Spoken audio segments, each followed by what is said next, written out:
And I appreciate that. And let me share with you all why I think it's so important, Chris, that you've held this hearing today. The subcommittee chairman has held this hearing because tomorrow at 2 o'clock we're going to have the State Department here with us, as I'm sure he's mentioned.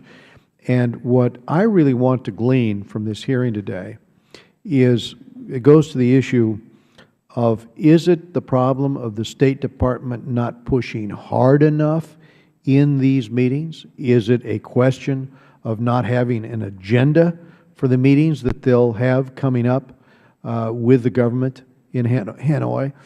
What specifically should we be saying? I know one thing is for sure, and that is the report that I've read is the antithesis of the report from Human Rights Watch. Human Rights Watch documents the same types of abuses that I hear from my constituents and that I see in the press. On the other hand, the State Department reports that the government continued to ease restrictions placed upon most religious groups. In other words, what I'm reading in the State Department report from last year, I no longer believe. And I thought I'd start, Mr. Sifton, by asking you, because you've read the report, the government generally respected the religious freedom of most registered religious groups, says State.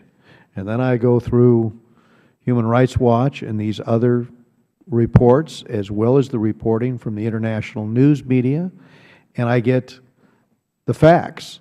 And how do we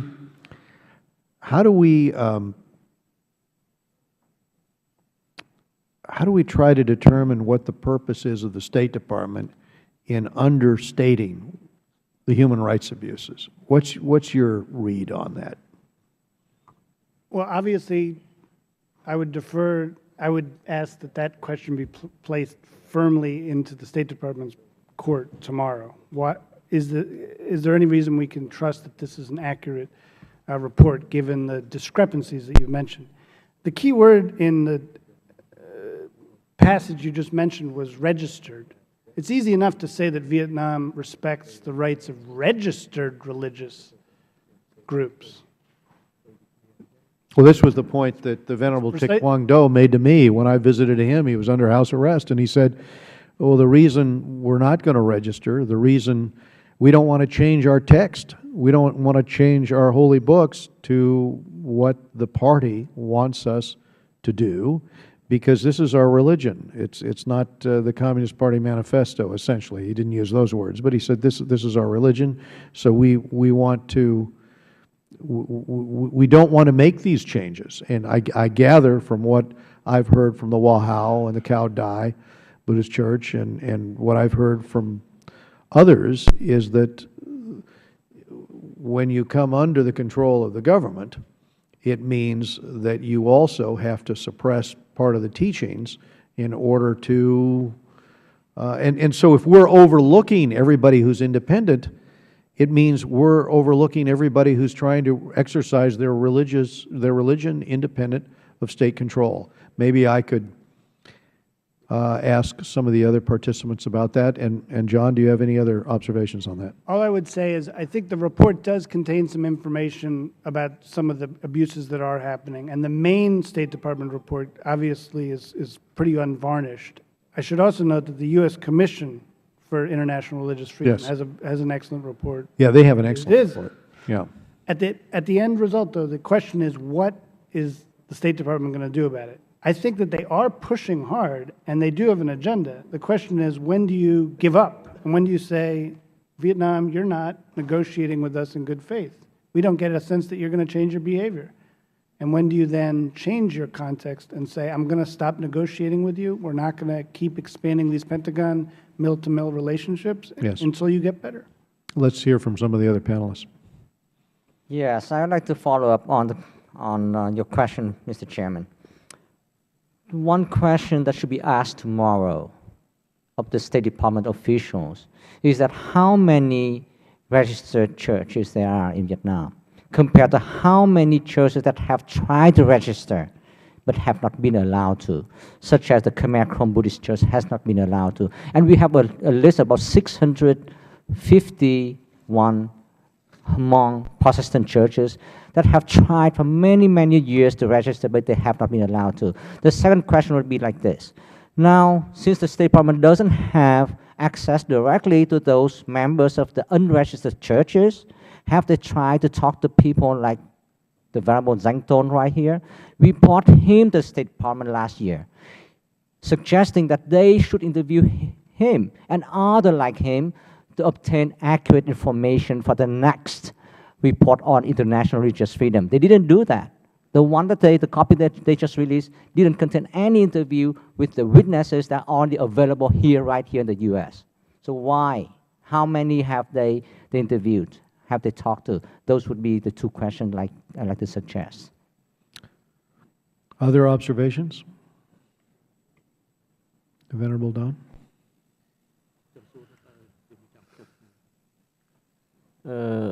ជាបឋមខ្ញុំសូមជម្រាបអំពីបញ្ហាដែលយួននៅតែធ្វើការបិទសិទ្ធិសេរីភាពដល់ព្រះសង្ឃខ្មែរក្រមនៅដែនដីទន្លេមេគង្គ First, I would like to first of all, I would like to stress that the violations of the Khmer Krom Buddhist monk in particular are ongoing. ខ្ញុំចង់បន្តឲ្យលោកអធិបតីច្បាស់អំពីការរំលោភសិទ្ធិមនុស្សគឺថាព្រះសង្ឃខ្មែរក្រមមិននឹងចូលបួសត្រូវតែសុំច្បាប់រដ្ឋអំណាចវៀតណាម And the reason why the Khmer Krom Buddhist monks doesn't want to register their faith with the government of Vietnam ហើយនិយាយអំពីការសិក្សារៀនសូត្រគឺយើងត្រូវសុំច្បាប់រដ្ឋអំណាចកុម្មុយនីសវៀតណាមទាំងស្រុង It will slow down. It will force all the Theravada Buddhism faith to have to ask for the permission from the government for every ritual. ហើយចំណុចមួយទៀតដែលចាប់ព្រះសង្ឃខ្មែរក្រមដែលជាចំណុចមួយធ្វើឲ្យសាសនានៅដែនដីទន្លេមេគង្គមានការសាបរលាប And the arrest of the Khmer Krom Buddhist monk by the Vietnamese government is to eliminate the belief of the Theravada Buddhism of the Khmer Krom Buddhist monks. ពីព្រោះថាខ្មែរក្រមមានឈ្មោះដល់សពថ្ងៃនេះដោយសារតែវត្តវាអារាម The reason why the Khmer Krom Buddhist monk existence at this moment just because of the existence of the Khmer Krom temples in the Mekong Delta. ពីព្រោះទំនៀមទម្លាប់ប្រពៃណីសុទ្ធតែចេញពីវត្តទាំងស្រុងអញ្ចឹងទៅពេលដែលរដ្ឋកុម្មុយនីសវៀតណាមចាប់ព្រះសង្ឃខ្មែរក្រមហាក់ដូចជាទម្លាយនៅទំនៀមទម្លាប់ប្រពៃណីខ្មែរទាំងស្រុង The custom, the cultures and the practices of the Khmer Krom people are emanated from the Khmer Krom temples. នេះចង់សរបញ្ជាក់ឲ្យឃើញថារដ្ឋាភិបាលកុម្មុយនីសវៀតណាមបាននឹងមានគំនិតចង់រំលាយពូជសាសន៍ខ្មែរក្រម This is the reason why the forcing of the registrations of every Buddhist, of every religious sect is in order to eliminate the religious faiths of the followers. ព្រះសង្ឃខ្មែរក្រមអត់មានសិទ្ធិសេរីភាពក្នុងការបញ្ចេញមតិក្នុងការតាមដាននៅសារព័ត៌មានដោយហេតុថាការតាមដាននៅព័ត៌មានគឺជាហេតុមួយនាំឲ្យព្រះសង្ឃមានការបំបះបំបោអញ្ចឹងទេរដ្ឋអំណាចកុម្មុយនីសវៀតណាមតែងតែមានការរារាំងនិងបិទបាំងមិនឲ្យព្រះសង្ឃខ្មែរក្រមមានសិទ្ធិ The Khmer Krom Buddhist monks has been not to be able to access any public media either through internet or through the public media or through newspaper. And the reason why the government of Vietnam not them to know about it is in order to force them and then not to recognize the Buddhist. ចឹងក៏ក្នុងទីនេះទេក៏សូមថ្លែងអំណរគុណមុននឹងបញ្ចប់ក៏សូមបងប្អូនប្រជាជនវៀតណាមដែលមកក្នុងទីនេះក៏សូមធ្វើសេចក្តីស្រឡាញ់អាណិតដល់បងប្អូនខ្មែរក្រម And we also like to thank our Vietnamese brother and sister for being here with us and to support the reporting the violation of the human rights of the government of Vietnam. Thank you. ខ្មែរក្រមក៏ជាមនុស្សម្នាក់ក្នុងលើពិភពលោក And Khmer Krom is also a human being among of the family of human beings. សូមអរគុណ Thank you very much, Mr. Chairman. Yeah, let me close with this. One of the cases that really captured my attention was the Reverend Nguyen Kong Chin, who was interrogated over 200 times, beaten several dozen times, and we talked about the disparate sentencing. His latest sentencing was 15 years. So clearly for those who are not knuckling under to the regime, the consequences can be brutal. I've seen photographs after the beating. and beatings, I should say. I mean, it's relentless. So given this reality, I think it's important, and I know the State Department is following this hearing today, I think it's important that when they come here tomorrow, they have a concrete idea of how to explain the agenda, a concrete agenda, and what they're going to say and do in these negotiations, and what we're going to offer up by way of leverage in order to get to some modicum of humanity in terms of the way people are treated with respect to religious liberty and other freedoms in Vietnam. And Mr. Chairman, I yield back. Thank you. Thank you very much.